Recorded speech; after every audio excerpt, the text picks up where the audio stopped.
morning, viewers. Welcome to my brief devotion titled Fresh Bread. And I do hope that it makes an impact in your life as you begin a new day in Christ. I wish to share in my devotion this morning concerning the head covering and hairstyle issues at Corinth.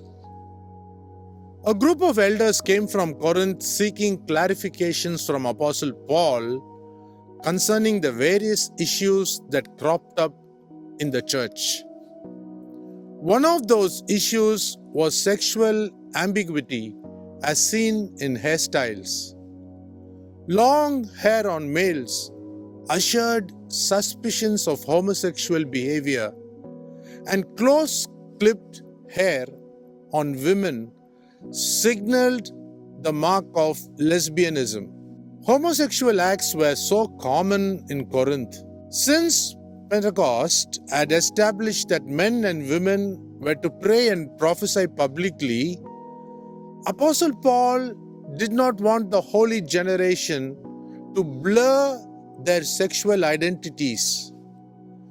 They were expected to look moral as well as act morally, since the goddess cult worship was very prevalent and prominent in Corinth. Jewish men always prayed with some head covering, so Apostle Paul would hardly consider that a dishonor.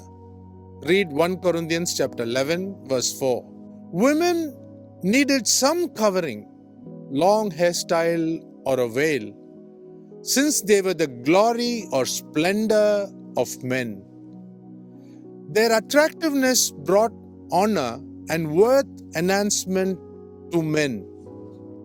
Further, we know that Pentecost gave them, that is the women, a mantle, a sign of a prophet.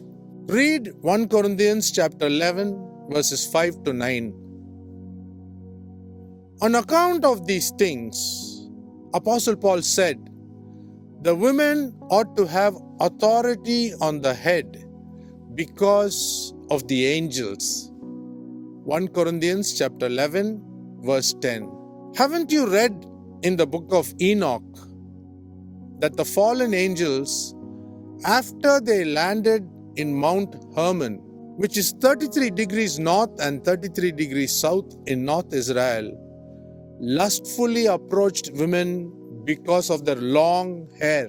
1/3 of the angels which were sent out from heaven is equivalent to 33%.